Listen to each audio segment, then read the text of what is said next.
They're all just a bag of meat and bones.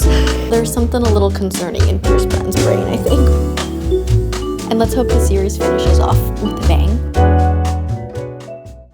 Hi everyone, it's me. Welcome to today's video. We are starting out the month with continuing or finishing some more series. I have decided this is a recurring vlog that I want to repeat and continue from month to month to keep myself accountable for reading series quicker. And so that's what we are going to do this week. I know you guys love these videos. I love doing these videos. So let's just get into it. So my current series count is now 17. So it's gone down by one since last month's reading series vlog, which makes sense because we did finish one series in the previous video. So let's just get into it and continue more series. It also, I feel like, got really blue and dark in this room within the past like 10 seconds. The lighting really changed. So sorry if it looks kind of weird. But without yip-yapping too much, there is one series that is so near and dear to my heart that I just feel so compelled to continue because I'm so obsessed with this world. I'm so obsessed with these characters,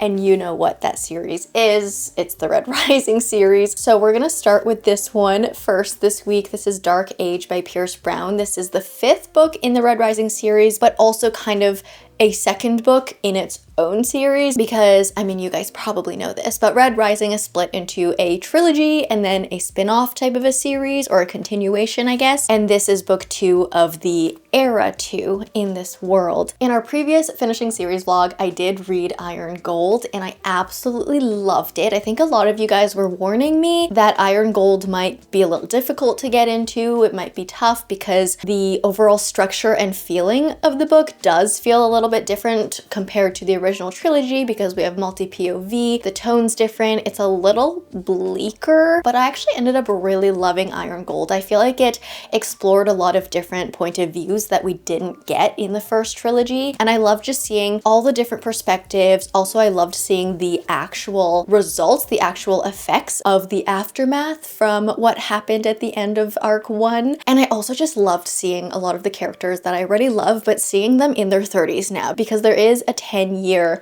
time jump from Era 1 to Era 2, so just seeing those characters as they've matured, as they have different values now, was actually really interesting for me to read. So I'm excited to get into this one. This one is a bit of a chunker. I feel like the books in this Era 2 are quite thick. And I've also heard from so many of you guys that this is the bleakest, darkest, saddest book in the series. And so I've already been on such an emotional roller coaster with these books. I can't fathom how it could get more emotional, but we'll see. I'm really excited to see what this is all about. I need to know. But yeah, this is the first series that we are going to continue in this reading vlog. So let's get into Dark Age.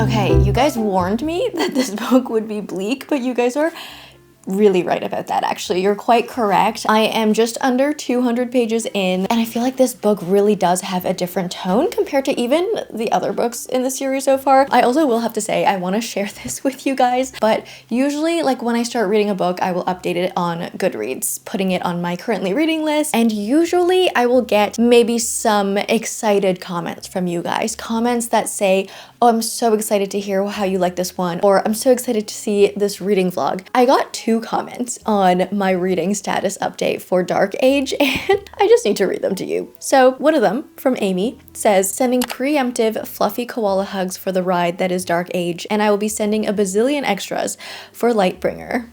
Basically implying that I'm going to need fluffy koala hugs for what I'm about to encounter. And then the second comment from Carmen says, oh, you're in for an emotional roller coaster, my friend. I'm ready to talk when you are. I have no one to talk about this. So right off the bat, that was sounding really, really ominous from you guys. Like, again, like basically every single time I've started a book, any Goodreads comments I've had on my reading status update usually are just like positive, excited messages. And the fact that the 2 only comments I received about starting Dark Age were kind of these like, ooh, good luck, you're gonna need some koala hugs and like someone to talk to about this. that definitely really set the tone for this book. And I will say I do have to agree. I think while the rest of the Red Rising books, especially in the first arc, although we are heavily leaning towards war, and not leaning towards, but like revolving around war, space wars and all of that, I feel like there was such a strong undercurrent of a theme of friendship in the first trilogy that overall we had these positive moments in between these high stakes battle scenes or high stakes political drama fighting scenes. We had some, I would consider them to be cute, cozy moments where we really explored the idea of friendship and trusting others and being united as a people. And I feel like this arc, and especially this book, is really heavily highlighting the war part and what it really is like to be in a war, and how it's not all about glory. Like, you think it's gonna be all glorious, but then once you actually get there and witness all of these things firsthand that are happening in front of you, you realize that war isn't pretty, and we don't actually want war. And like, why are you here? Is anyone even gonna remember you and what you did in this battle? What does your existence on life actually mean? Like, what is your purpose? And we are exploring that in a lot of different ways through our different characters. So that just being sort of, to me, the main theme of this book so far is obviously setting it up as a bleaker feeling type of a book. Definitely not happy vibes, but it is really interesting. I do love books and stories that explore this idea, to just try and break down those notions of war being this time of glory and everything. Because I do feel like, especially with a lot of fantasy books, I would say, which is the genre that I primarily read, war sometimes is glorified. Although some parts of it may feel high stakes in a fantasy, I feel like fantasy stories tend to skim over the more horrific details of it or the impacts it has on your mental health. So I do really love how Pierce Brown dives deep into that and isn't afraid to be like, no, this is really ugly and horrible. And I do love how Pierce Brown has really separated this from the main trilogy. Like, it's so connected. It's such a continuation, but yet the themes are all different. The first book was very much a rebellion story, and this one now is starting to feel like a how do we want to define our generation of people kind of story. But yeah, this book is feeling very bleak so far. I'm sure it'll get even bleaker as we go on, because like, I'm just under page 200 in a 750 page book. I'm sure things are gonna get worse. Hopefully we get some pockets of happiness within this book, but yeah, so far things are looking bleak.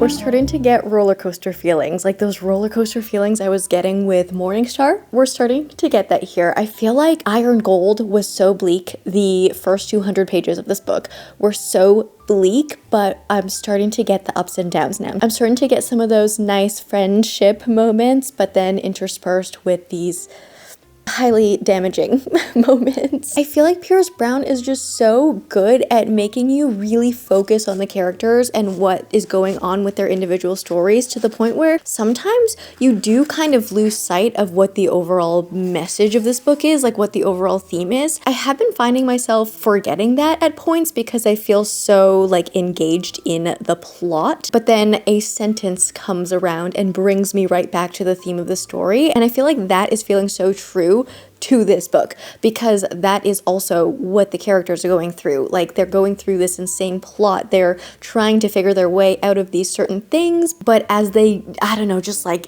go further into themselves and just get lost in themselves and lose their overall purpose, I'm also losing that overall purpose. And then Pierce Brown helps me bring it all back together. And in those moments, you get this big like hit in your gut. It's so good. It's so cool seeing how these characters can go from feeling so like on top of the world, they feel like they are invincible, they can do anything, and then in the next moment you get such a human experience from them, and you realize all of these people who seem so strong, so fierce, so tough, they're all just humans. They're all just a bag of meat and bones.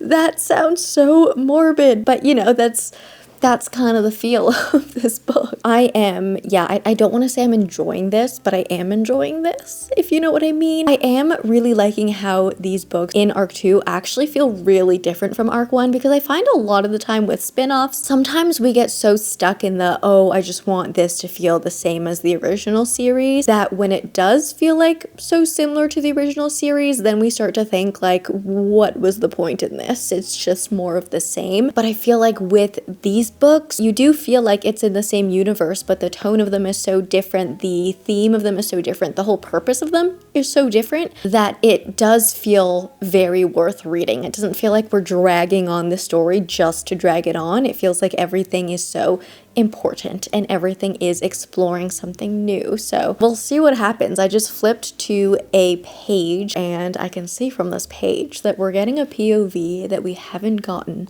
for a while, and I've been wondering when we would get this again. So I am just all sorts of intrigued. I must keep reading.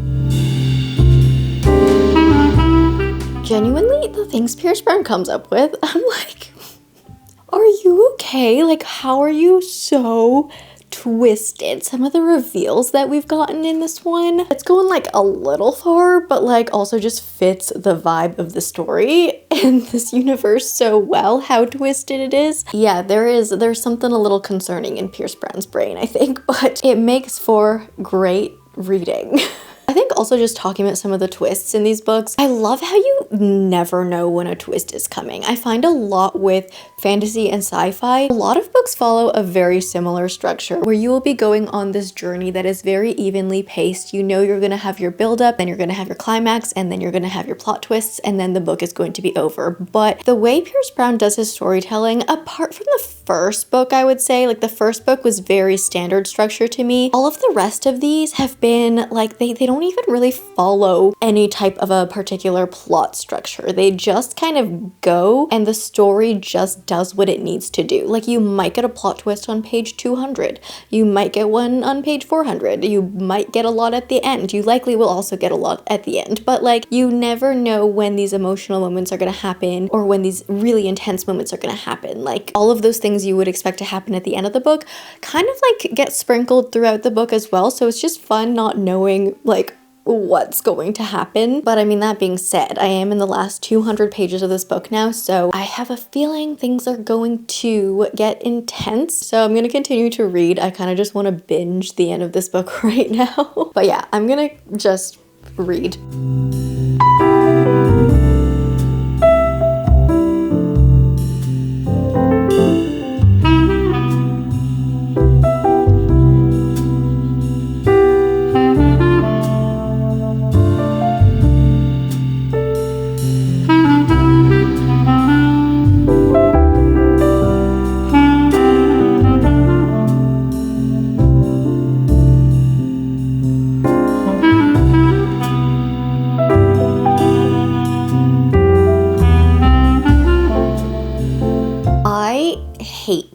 But also kind of love how Pierce Brown can convince you to love a character and then on the next page he'll be like, never mind, they're dead.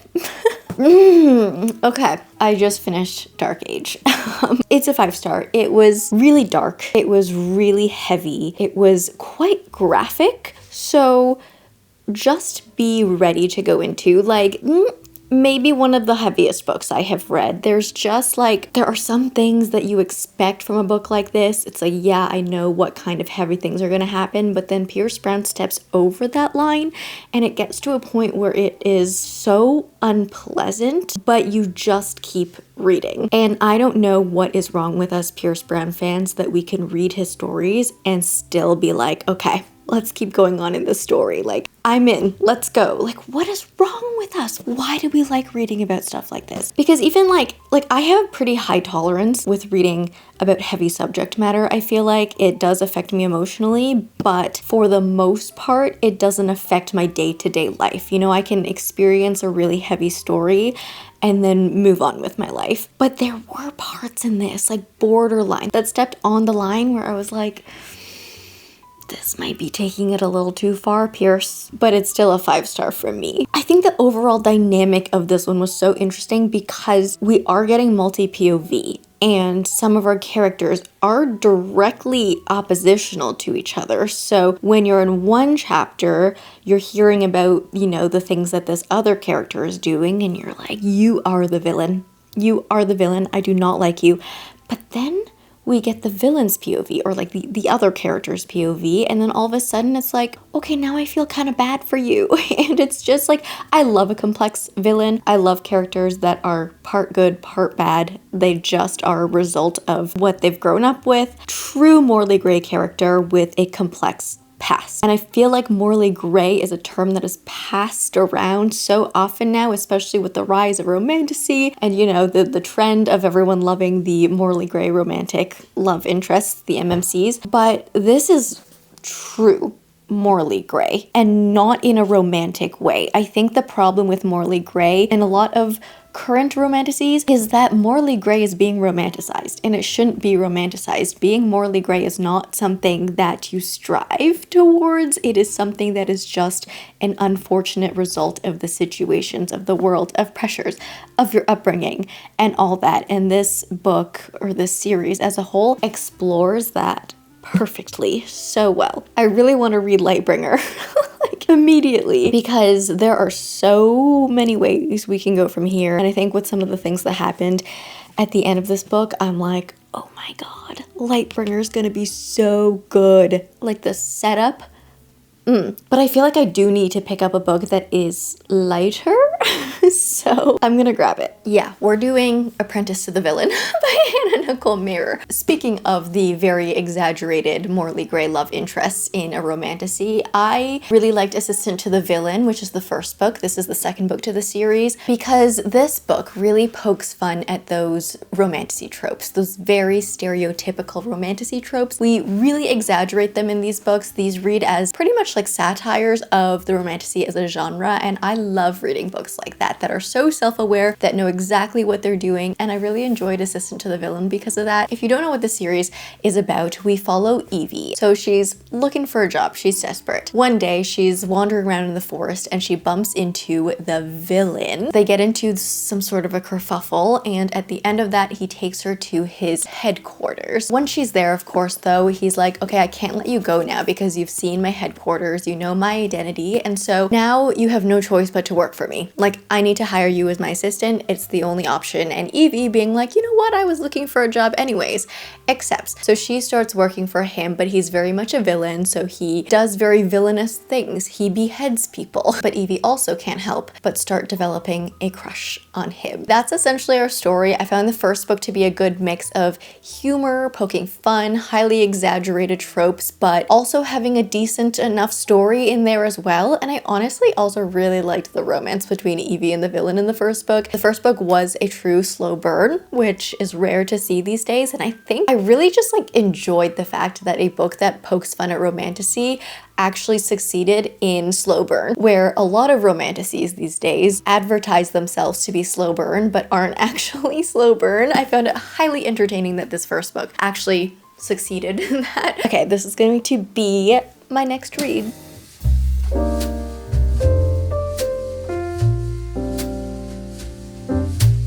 Okay, I'm just finding it highly entertaining that this book comes with all of these trigger warnings at the beginning of the book. You know, they're like graphic language, battle, violence, blood, death, torture, injury, imprisonment. And I'm like, yeah, I just went through all of this and more, and Dark Age did not have a single trigger warning. But this lighthearted, funny romantasy does. Honestly, such a good call on my part to pick this book up after Dark Age, because I feel like I just needed something that I didn't have to think too hard about, and also something that made me happy or was at least lighthearted, and this gives exactly that. So great call. I have indeed been laughing out loud while reading this, and it's just a whole lot of fun. I feel like the things that are happening in this book, I'm like, if I read that happening in a plot in a regular book, literally any other book, I'd be like, that would never never happen. That doesn't make sense at all. This is so annoying. But I think because whenever I go into these books, I'm expecting something very ridiculous to happen. I'm expecting all of these absurd, really exaggerated things to happen. It's just fun to go along with it. These are definitely not books that you think too hard about. Like if you try poking around into the details and start trying to piece together things so it makes sense, it's not going to make sense, but that's not the point. And the funny thing is, if you think about the things that are actually happening in this book,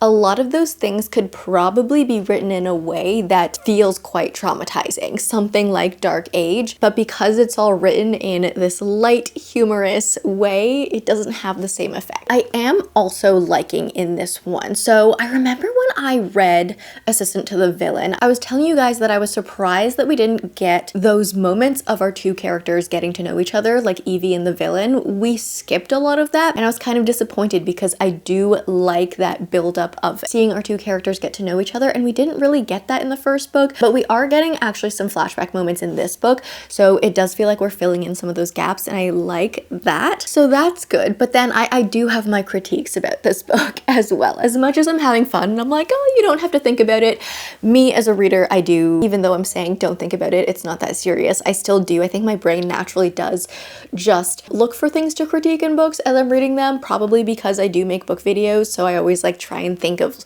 ooh, what do I really think about this and all that. So in saying that, there are some things that I'm not really loving about this. The first one kind of caught me off guard. It is regarding the plot and what the focus of this book would be, and without saying too much, there is something that happens in the first book that's a little bit of like a dramatic cliffhanger moment, and I thought that this entire second book would be working to resolve what happened at the end of the first book, but that was resolved quite early on, it seems like that specific thing that we needed to do. So I was just really surprised at how quickly all that happened. I thought this entire book would be trying to achieve that goal, and it happened really quickly. And then so now what we're trying to do is something completely different. So that caught me off guard, and I'm unsure how to feel about that. But another thing that I know I'm not really loving this part is that I mentioned in the first book, the slow burn was so good. And I feel like in this book, we're trying to extend the life of that slow burn, but in a way where the reason for the slow burn, like the reason for the resistance against, you know, the two characters just being together is the same as it was in the first book. And I don't like that, okay? I respect a slow burn, but if you're going to do a slow burn properly, you need to give me multiple reasons why. It can't just be the same thing, the same reasons over and over and over and over and over again, because then I just start getting annoyed.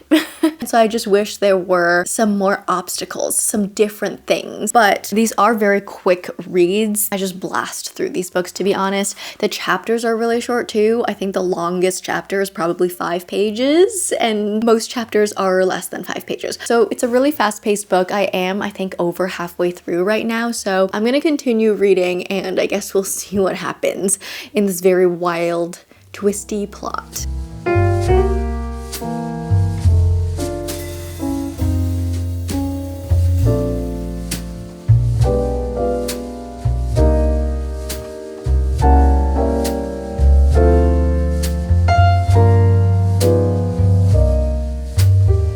How is this book like just over 300 pages long, but it's 83 chapters plus an epilogue?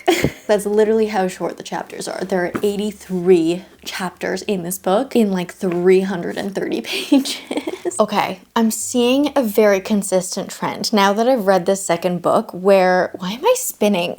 Now that I've read the second book, there is a trend starting where I just lose interest in the second half. I feel like with these types of books, I have so much fun in the first 100 pages, 150 pages, but then once we get deeper into it, I just I zone out. I lose interest, and it could be just that this type of a genre doesn't work for me in terms of full-length novels. I'm almost honestly wondering if these would work better for me if they were literally novella length. And I know that's a lot to ask for this book to be shorter because it's only 330 pages. Like, it's already so short, but I feel like with my attention span to this genre, they just need to be even shorter. Like, give me 100 pages and I'll be fine with that. I'll be happy with that. I feel like I just like the little break that these books give me in between heavier reads, but I don't need that long of a break. I'm starting to realize, like, I don't want 300 pages of this. I just want a few little jokes. I don't love the second half of these books, and that happened in the first book as well. I'm trying to, like, figure out why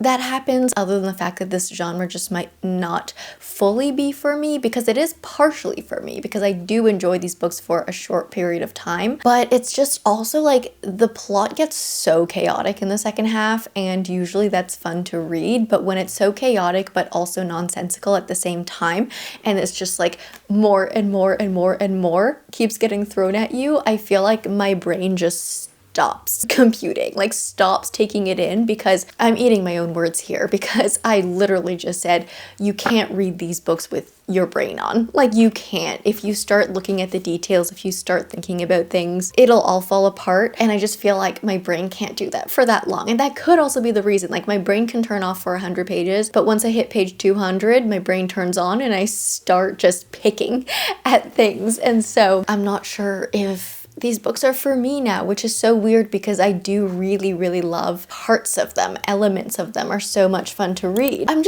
really mixed on this book right now and the series as a whole. I think I'm gonna give this book a 3.25. I honestly did enjoy the first book better, maybe because it was an introduction to this genre and it felt fresh and funny and new, but I think the plot was also just a little bit more compact in the first one, and in this one we're just like going all over the place. I will say something else that I enjoyed about this one was that we did get to know some of our side characters a little bit better, and it was really fun getting to know some of them and having them play a bigger role in the plot and seeing the dynamics between our entire team here, so that was fun. But yeah, I'm torn. I also just think, like, reflecting back to what I said about me expecting this plot to go one way and then that part of the plot being resolved really, really early on in the book, I just felt like at the end of the first book, I was like, okay, the second book is going to be about this one task. And while we do this one task, our protagonist is going to go through such a growth, such a transformation gradually as we set on to complete this. But because that task was figured out and completed so quickly, it was like, instead of getting that growth over time with our protagonist, it just happened like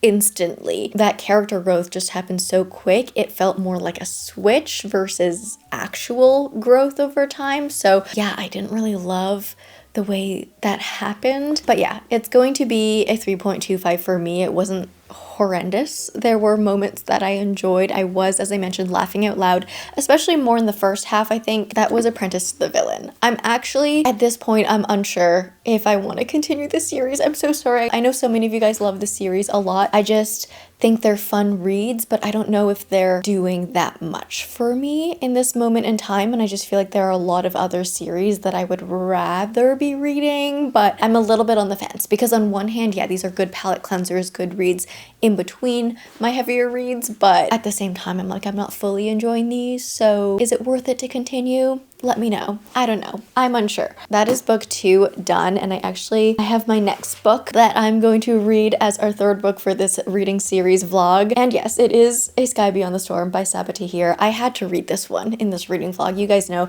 this is the 4th book in the Ember Quartet, so it is the last one. It is the finale. I'm really curious to read this one. I want to know how this concludes, and you guys know this series has been a little bit of an up and down for me. Again, another sort of a mixed journey where I loved the first book. And then throughout the second and third books, for various reasons, I just started to lose emotional connection. I just started feeling really disconnected to our characters, but the plot and the world are still quite interesting. So I'm just kind of reading for the world and the plot at this point, but I don't feel anything for our characters. Like, anything could happen to them and I'd just be like, okay, like, I'm just gonna continue on with the story, which is so weird because I was so emotionally connected to them in the first book, and then I just lost that as the series went on. But I've heard some good things about this conclusion, and I know this book ultimately won Freya over in terms of the emotions department, so I'm gonna read it. I'm excited to finish this series, and we'll see how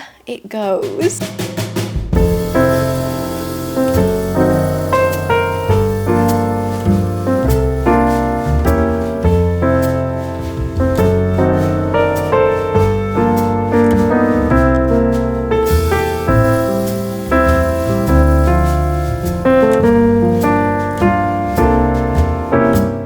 I've read 35 pages and already this is way better than the second and third books combined. I can already tell. I hope I'm not jinxing myself by saying that, but I think immediately I'm already seeing our characters and their interweaving paths and seeing how they're going to connect to each other in the story. And that's what I was really missing in book 3, is that all their stories felt so separate and like they weren't doing things with each other, or at least like anything related to each other. And we're also getting some different alliances, friendships in this one compared to the other ones, and we're also getting some different tensions and just other dynamics to explore, where the second and third books felt like the same throughout. Like we had the same tensions, the same dynamics, the same connections, and we're getting some variety in this one, and it's making the characters already so much more interesting. And we're only on page 36, so I'm hoping this just continues to be good. I do think this world is so cool though. Like every time I read a book in this world, even when I wasn't feeling emotional connection, it's just been such a cool atmosphere. It's ghostly, it's spirity, is that a word? It's just so eerie. The writing is really cool. Let's hope this one continues to be good. And let's hope the series finishes off with a bang.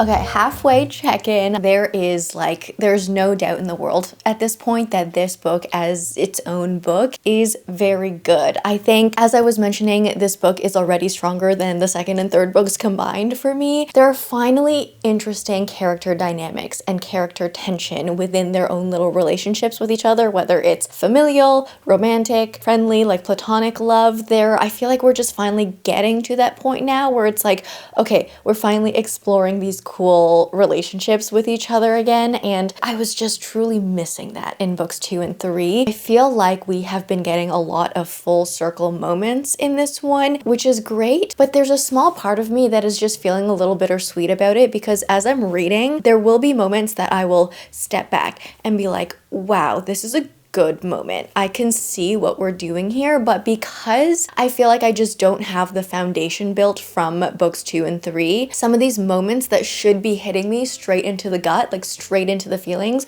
are not hitting me straight into the feelings, and instead of feeling the moment, I am just more acknowledging the moment, and I'm more just like, ooh, yeah, that's a good job, well done, but I'm not feeling it deep within my soul, if that makes sense, just because I haven't built that foundation with these characters. I've been missing that for books 2 and 3, and it's a bittersweet feeling, because I'm like, on one hand, I am glad that this book is living up and it is much improved than the previous books, but I just wish I had that backbone of development with the characters. Oh, I'm just so torn with this one.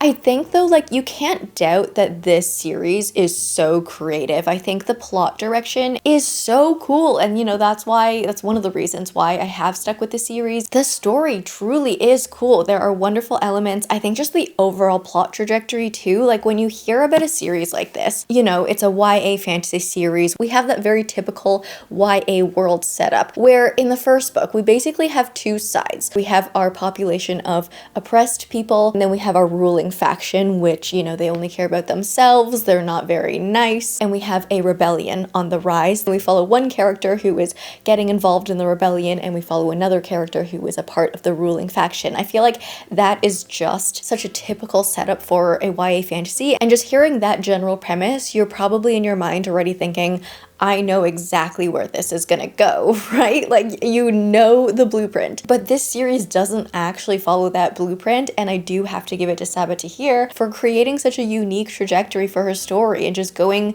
places you wouldn't expect her to go in this genre. So have to give her applause, flowers for that. I just wish I felt more emotionally connected. That's just been my biggest thing going through the series. But yeah, that being said, this book is definitely a good book. I'm gonna continue reading it. I am curious to see how all of this will resolve, and so let's just continue reading.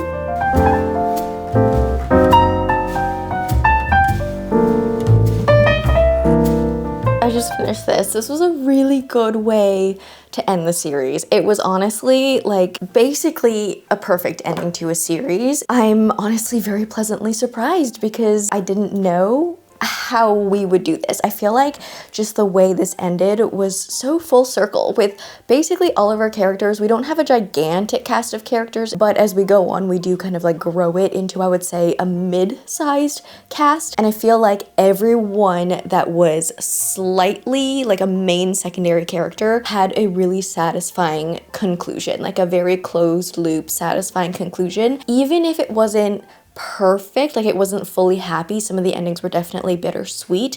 I feel like everything just felt so well-rounded at the end. And I think at the end of the day, what I loved about how everything ended was that it really solidified that the series is very much about generational trauma, and it was about how to break that vicious cycle of generational trauma and like break out of the loop that you're currently in. I love books like that. So I thought this was really, really well done. I think I'm gonna give it a 4.5. I'm honestly just not giving it a 5-star because the emotional attachment that I didn't feel for the majority of this book because of, I don't know, probably build up from the second and third books. But in the end, I think this was a very, very great read. Definitely worth a read for the entire series as a whole. I'm almost wondering if this series should have been a trilogy instead, and some of the events of the second and third books could have been combined into one book and just like consolidated that a little bit more. Maybe that would have worked better. But anyways, time for the best part of our series reading vlogs. It's time to update the series tracker. So let's see what we have here. All right, here we are. So we just finished A Sky Beyond the Storm. So that one's done, and this is gonna be so satisfying, you guys, because we can flip this one to finished. Yes! Assistant to the Villain. Okay, we read Apprentice to the Villain. What is the next one called, actually? What is the next villain book called? I'm a little bit torn at the moment as to whether I want to continue the series at this point. I'm just a little bit like average about these books, I find. Like, they're fun, but are they doing that much for me? I'm not sure. So I might need your advice on whether or not I want to continue the series, because right now I'm on the fence, but I'll keep it on the series tracker for now until I make up my mind. But the third book is Accomplice to the Villain. So I've read 2 out of 4. I think the 4th book comes out this year, and this is Need to Buy Now, but yeah, I'm not sure. I'm not sure about that one. Let me know if I should continue the villain series. And then we have Dark Age. So the next one to read is Lightbringer. This one is ready to continue still, and I've read 5 out of 6 now. And is that it? Are those all the updates I need to make right now? Yeah, I think so. Perfect. Okay, series tracker has been updated. So that being said, I think that brings us to the end of this video. So I hope you enjoyed this one. If you did, please leave me a like and a comment. If you don't know what to comment down below, let me know what series you are currently reading. If you like me, subscribe, do that bell thing, and I will see you in the next one. Bye.